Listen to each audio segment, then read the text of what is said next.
Right.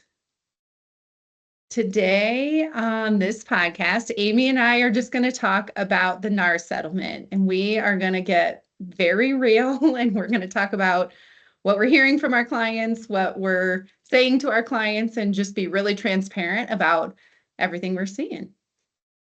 Exactly. Candice, we have this conversation in the office weekly, sometimes more than once a week. And there's also misconceptions out there about what it actually means. So we decided that we were going to sit here and we were just going to talk it out and tell the full 100% truth. You guys are getting unedited, exactly what we're seeing, exactly what we're doing, and hopefully it'll help answer some of your questions. So, well, let's just start at the beginning, right? Yeah. So, when we first started talking about doing this, I felt like we probably need to explain even what the NAR settlement is, right? And why we had to change our practices. So I'm going to do my best to explain it. But if you're a listener or a watcher and you want to know the exact specifics of what happened, don't rely on what I'm saying. Like, go look it up somewhere else. But generally speaking, here's what happened.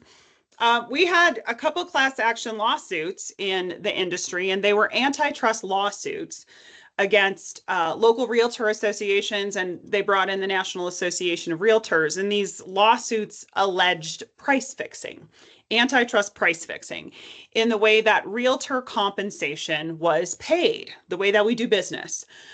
And while I don't know the specifics of the exact verdict or anything like that, what I do know is that there was a settlement reached. So prior to even making it all the way through the trial, a settlement was reached on one of these lawsuits, the other combined with it. Also, my understanding, again, Google it if you really want to know. But what it resulted in is a settlement agreement. And that's why we call this the NAR settlement. So the National Association of Realtors, as the defendant in these lawsuits, settled with the attorneys and came up with new practice rules where every realtor, and a realtor is somebody who is a member of the National Association of Realtors, we all must abide by these rules now. And that came into effect August, I believe, 17th. We're recording this podcast in October.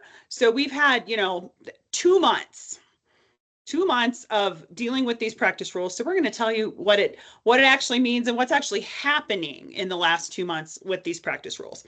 So, instead of me talking all the time, I'll have Candice jump in on what the changes are and what we have to do now. Yeah. And I think to your point, Amy, we talk about a lot. There's so many media headlines that are like, realtors aren't going to get paid anymore and prices are going to go down. And there's a lot of misleading headlines. And so I think it's good to just be transparent. Like Amy said, she's the lawyer, so she's covering all the bases. Make sure you go look it up yourself. But there's a lot out there that is actually written by the settlement, by NAR and through the settlement. And there's a lot of media headlines. So there's kind of interpreting between those. And that's what we're going to try to do here today is here's what we're actually seeing in the field, in the trenches. And so I'll talk about the two changes that we have to make as a result of the NAR settlement as realtors. So the first one is the MLS no longer has a co-op. And I'm going to explain co-op very briefly. I think this is part of our problem in that it was confusing before. So we typically, sellers were going to collect a lot of money when they sold. So they were the ones paying their seller agent. And then the seller agent offered a co-op to the buyer's agent. So the money funneled from seller to seller's agent or brokerage firm to the agent to the buyer's brokerage firm. And that's how our contracts were kind of set up. So it made sense in the MLS for a seller's agent to offer that co-op in the MLS, but one of the issues was that was not transparent to the consumers. So that is no longer allowed. Now we make phone calls a lot, and we'll talk more about how that is happening. So there's no longer a co-op percentage or offering in our MLS. That has to be broker to broker. The second thing that came out Let me of, add something quick though. yeah. It doesn't mean that there's not a co-op. Yeah. It just means that it's not in our MLS anymore. It's not published. Yes. Good clarification. Yeah. Yeah. It's not published in our MLS where our listing information is. Yeah. And then the second thing is that we have to have a buyer agreement before we show property, which sounds good on paper and in theory, and in practice, we're seeing some pros and cons to that. I think it was intended to be transparent about how buyer brokers get paid up front. And I think we're seeing some ways to do that, but there are also some challenges with it that we'll touch on. So those are the two big things that the NAR settlement said all realtors, and this is not just in Summit County or Colorado, this is nationally, all realtors have to abide by these two. And one other thing I want to just mention is that in Colorado, our contract language is actually set up kind of favorable for this. Other states have different contract language where they didn't have some of this established in their contracts. We're all using new contracts now, but I think it's not a drastic departure from how we were doing business before. Right, right. So as the consumer listening to this, I want to tell you how it used to be and how it is now. And so the way it used to be was we would have buyers contact us and they would ask some information on properties, and we would be able to go into our multiple listing service and find the properties. We could see what the co-op was being paid. That would be our compensation, what we would get paid if we were to be the buyer's agent on that transaction. And so the conversation of compensation didn't come up at that point in time. It was certainly prudent and a good idea to get an agreement with your buyer so they understood what your duties were to them, right? But it just wasn't, some people did it, other people didn't. So a lot of buyers were comfortable or were used to just going out with an agent with no contractual agreement at all. We're going to go look at properties. You're going to show me some things. If I like you, if I like it, we might write a contract. And, you know, we might get a deal done together. And maybe there was an agreement put together at some point during that time. For the agents, for us, our compensation was protected because it was in our multiple listing service, and that multiple listing service created a contract for us as a buyer's agent between our brokerage and the brokerage offering that compensation. So that was contractual. That is now gone, right? There's no more of this contractual offering of compensation in the MLS. So that contractual agreement for the buyer's agent for us to get paid is now done differently within our purchase contract. But it also means that buyers coming to us need to sign an agreement with us that says what we're going to get paid. So one of the things we're going to really try hard to avoid in this in this podcast is we're going to try to avoid saying numbers, right? Because the numbers is what was part of the quote unquote allegations of collusion, allegations of price fixing. So we're not going to talk about numbers. And if we do, it's a mistake. But so that's the way it was. And that's why, buyers right now had to shift into a whole new paradigm of saying, well, I want to go look at property. I want to pick up the phone and call a realtor. I want to go see a property.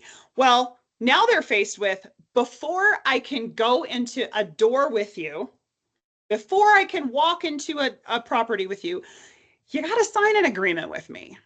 And that's where the rub is happening in our business. This is the, it's where the rubber meets the road. It's where we have to have a lot of conversations. It's where people are getting super antsy because we're basically asking them to marry us before we've even met in person. Yeah, that's what's happening.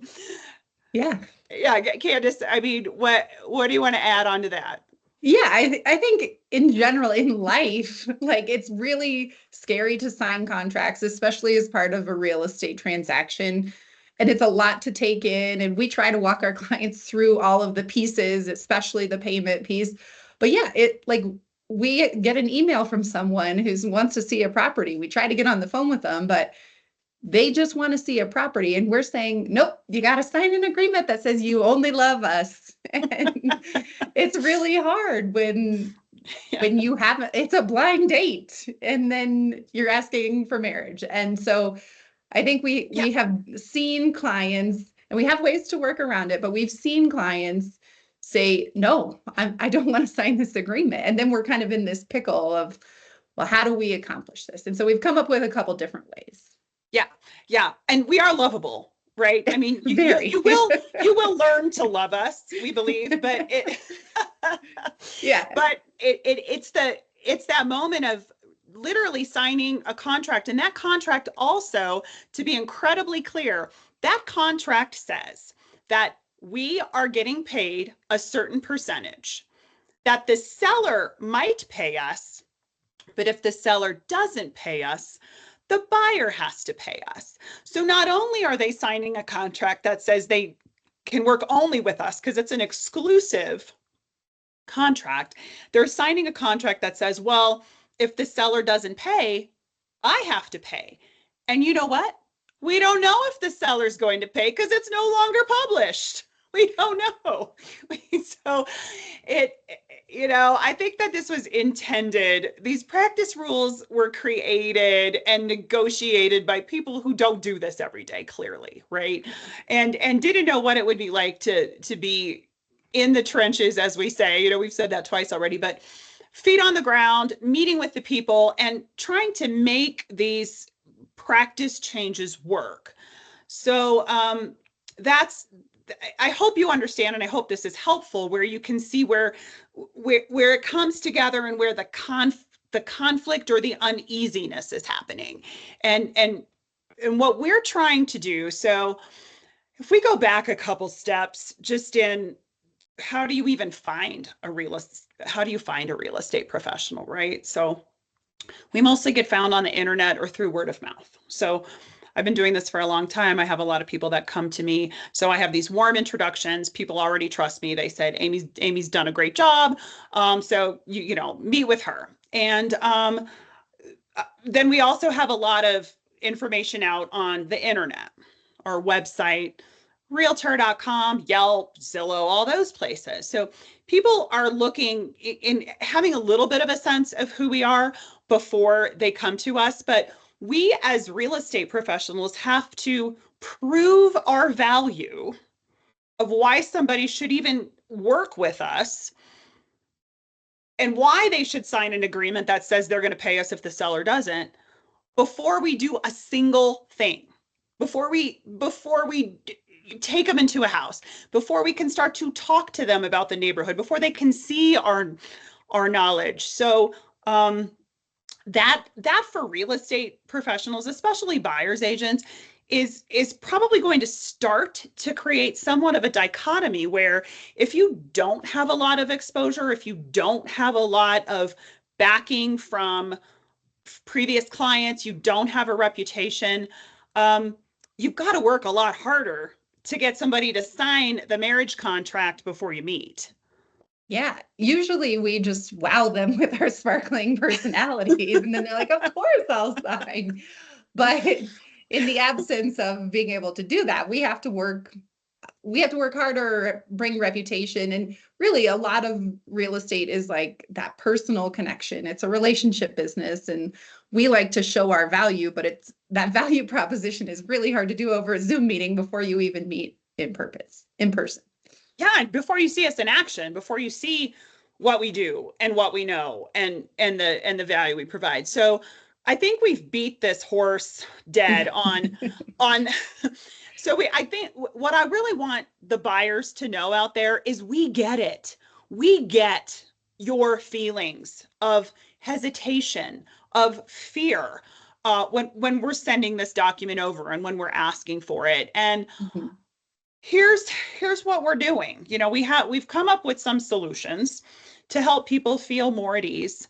And I like Candice talk about that because Candice is usually on the front end of this. Candice is, we work together as a team, and Candice handles most of the buyers. So this ends up being her her expertise. But we all, we have some stories we can tell you about different clients and what they've said to us and what we've had to do. So I'll let you start and I'll chime in with my stories too. Yeah. Yeah. So at the very beginning of all of this, we had clients saying, well, I don't know what's going to happen with all of this, so I don't want to commit. And so we signed shorter listing agreements. So I think we had the first one was like a month. Like, we'll take you out to properties. Hopefully you like something. We'll take you out for more. But then if this whole NAR stuff shakes out that we don't have to pay anymore, like they didn't want to be committed to that. And so we did that. And at the end of the day, um, it all worked out, and we've shown our value to a lot of clients who have said, okay, I'm fine signing. But at the very beginning, almost every client has had questions. We had a few that have been like, yep, we trust you, we'll sign. But almost all of them, we get a phone call that says like, so here's the thing, like, I don't know how this is all going to play out. And one of the things I want to go back, Amy, that you mentioned is we have to check the box that says seller may pay, buyer is obligated to pay. And this is part of our contract, but it's scary. It sounds scary to be like, oh, so I might have to pay this. And really, we have to check that to be able to negotiate for ourselves. If we don't check that, we can't negotiate, and we just have to do whatever the seller says. So we don't want to make you pay, but we want to be able to negotiate and advocate for ourselves. And so when we do check that, it sounds scary to the buyer. And so, like I said, with one client at the very beginning, we just did a month long. With some clients, we just get on the phone. And I think one of the big conversations I have is we think that we're still providing a value that is worth it to you, whether you have to pay or whether the seller pays, or it's some combination thereof, or it's an adjustment of price. Now it's all negotiable. It's not one set percentage or dollar amount. Everything's negotiable. And really, it might look different on different contracts, depending on how the offers look. And so the good news is that there's more expectation that there's flexibility. I think there has always been flexibility, but now there's more awareness and discussion about it. But we still get a call with almost every client. And so the 2 points I make with the clients is, one, so far we're still in kind of a buyer's market, and we're seeing a lot of sellers still paying. So it's not like a total flip of the switch. And two, we think that we provide that value, and we hope that you see that value. And really what we've seen is that when we help negotiate on behalf of our clients versus deals that we've done with unrepresented buyers or unrepresented parties, we think that that value is returned to the buyer at the end of the day. And so a lot of people are trying to do for sale by owner. And I've worked with some that have tried for sale by owner that have said, oh my gosh, I can't believe I tried to do this by myself. And so I think it's scary, and it's early in the process now, but it doesn't change the value that you receive at the end and the overall like benefit in just like the title work. Do you understand title work? And do you have inspection contacts? And do you have radon mitigation contacts? Some of those relationships and some of that like professionalism, because we do this all day, every day. We understand some of those hiccups. And that's the value that we're bringing to our clients on top of like the negotiation and the dollars. Sure, absolutely. And I also, and maybe we've said this and maybe we haven't quite said this yet, but from before the settlement until after the settlement. So prior to the settlement, as Candice was saying before, the money went from seller's agent shared the seller's agent money. We still have some of those contracts under the listing contracts, okay?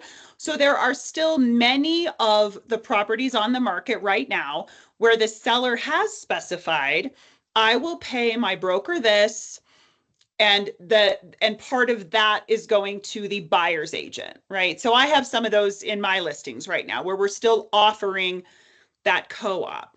Many sellers have changed their agreement though to say, you know what, seller, I will pay, or seller's agent, I'm going to pay you. So as the listing agent, I'm going to pay you X%, but I'm not going to specify the amount that I'm paying the buyer. I'm not saying I'm going to give the listing agent a percentage and that listing agent has to share it. I'm only going to pay the listing agent. And I want to see what comes in with the offer. Doesn't mean I'm not going to pay it, just means that I haven't specified a number. So I think what you're going to find as we start to move through this, so we're 2 months in, early on, everybody had that split. Everybody still had those contracts where it was, here's your chunk of money, you can split it. Now we're getting into more listing contracts where it's listing agent, here's your chunk of money. I don't know what I'm going to pay. Show me what you got. So, and the show me what you got ends up being whatever percentage is on the buyer's agent contract. They're bringing that percentage in with the offer that they're writing to ask the seller for that, right? So I hope that that's clear. And I'll say, Candice, how many deals do you think we've closed since the settlement? 5, 6, 7, somewhere in there. The sellers paid every single transaction.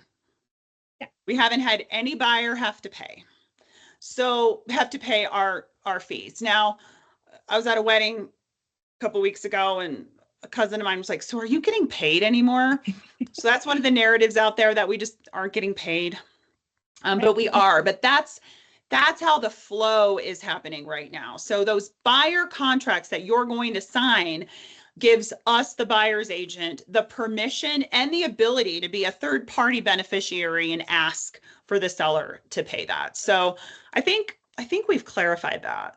Yeah. So before clear as mud? It was seller's agent or brokerage firm, buyer's agent, brokerage firm. And now it's seller to seller's agent and seller to buyer's agent. Yep. And that seller to buyer is part of the big picture offers typically now. Yeah. So yeah, I think we've clarified that. I think so.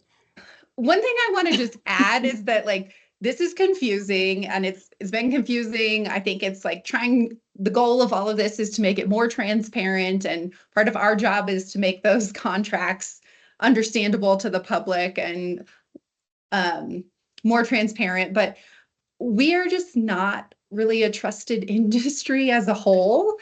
Yeah. So this has been a tricky challenge, especially with the media headlines. Like, Amy and I think we're like good people and we do good work and we try to like bring value to our clients, but we're kind of like fighting like an overarching reputation of like, these people get paid too much and they just are selling me something and they're like one step above a used car salesman.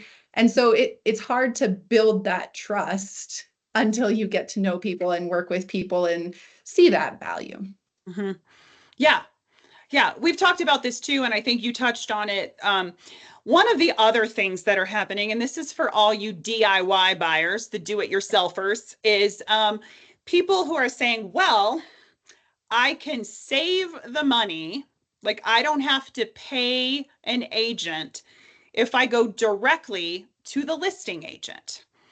And I'm going to say that may or may not be true, right? So on the one hand, if that listing agent has the listing contract where they've got the whole chunk and they're splitting the chunk and you come directly to them, they keep the whole chunk.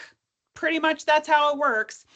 If they've got a contract where they're getting paid a certain amount and a buyer's agent is undetermined, the seller gets to determine it, and you're coming in as an unrepresented buyer and you're going to represent yourself, in theory, that co-op or what the seller was going to have to pay is off the table. And so a lot of people think, well, I'm going to be saving that money by doing it on my own. Here's where some pitfalls are going to lie. Number one, the seller's agent represents the seller. They do not represent you. If you're coming in on your own, it's kind of like, I think Candice used the example, I'm going to go to my dentist and I'm going to not use them. I'm just going to clean my own teeth with their stuff, right? Did I even say that right? Yeah. You as an unrepresented buyer have to go find all of the contracts we use. You can find them on the Department of Real Estate, Colorado. They're there. You need to fill them out and you need to, present that to the other side. You can also get an attorney, but that it's all on you, and you're coming into an industry where there are norms, practice procedures, customary ways of doing things, customary timelines. Do you know whether there's a transfer tax or not? Do you know how to put that in the property? Do you know about capital reserves? What about the HOA? Is there a special assessment? All of the things that we deal with prior to even writing an offer, you're going to be on your own. And so doing that up against a seasoned, licensed professional who's representing the seller is probably going to cost you more than if you had a professional helping you through that, even for the percentage that they're paid. So I would just caution against going in and doing it yourself. Now, some people will still do it, and Godspeed to you. And I'm just saying that I've received those contracts before, and they're very, very difficult to work with. And people who do not know what they're doing in the transaction are very difficult to work with. And so it makes the job for the listing agent a lot harder than if they're dealing with a professional who understands just the process. It's like being a race car driver, and you're on the race car track with all other race car drivers, versus throwing somebody in there who's not a race car driver, and you throw them in a race car and they're, going to cause a bunch of crashes and stuff. So do you have anything to add to that, Candice? Yeah. One example of that, which Nick, if you're listening, I love you very much, but my brother is a very smart person, but he's a dentist, and I don't go to his dental office and ask for his tools to clean my teeth. But he did try to do a property transaction himself, and it was a small dollar, and he had bought and sold multiple properties. And then he called me and he said, "Hey, what do I do if the seller backed out?" And I was like, "Well, or the buyer backed out." And I said, "Well, you keep the earnest money." He's like, "I don't have earnest money." And I was like, "Well, looks like you're out of luck then, man." And so that's like a very basic example. And he's very smart, and he sold his property and did well, but it's an example of just like when you don't have a professional kind of walking you through the steps, there are things that could go wrong, and maybe everything goes smoothly and you get what you want, but there could be big hiccups with costs or just like legal issues that run with the land and the properties. Yeah. We're not trying to scare you and say that we're so great and you have to have an agent. We're just saying that when it does happen, and when we do run into that, there's a lot more mistakes, a lot more things that can go wrong. Yeah. All right. So, all right. So what does this mean? What does this mean for the future? I think we've kind of covered what this means for the future, but buyers, be prepared when you're meeting with an agent that you're going to have to sign some sort of agreement. Sellers, you have more options now on how and how much you want to pay for buyer's agents, but you can expect that in every offer you receive, you are going to be asked to compensate that buyer's agent. Mm-hmm. Yeah. And I think in the market we're currently in, where it's a buyer's market, we're seeing probably more similar transactions to what we historically did. And I think some of that's just like taking time to move. As if things shift back to like crazy COVID times, if we get another pandemic, it might look different. And so I think the good news for the consumer is there's more transparency. There's more conversations about it just because of the settlement. I think it's not necessarily black and white in how our contracts are written now, but there's more transparency. And I think it's good that we're having the conversation early and that people are discussing it. At the end of the day, though, to answer your nephew's question of if we're still getting paid, we still think there's a value. We're going to stick around this industry, and we think that there's a lot that we offer our clients, and this is a big, scary transaction often. Even if you've done it multiple times, there's something new on every deal. And so we do think that overall transparency is good, but we also whether I'm in the industry or not, I think working with a professional, regardless of what you're doing, is good advice. Absolutely. Well, I think we've covered what's going on and how we can help. And so I would say if you have any further questions, you can feel free to reach out to either of us. You can find us at amynakos.com. And we're happy to answer any questions, and we're happy to put that agreement in front of you, however it feels good for you. Yes. Before we go out and look at properties and truly show you our beautiful, beautiful area where we live and why we love it here. Yeah, that's a good way to end that. Yeah. All right. Thanks for joining us. If you stuck around, we appreciate you. Yes. Thank you, everyone. Thank you.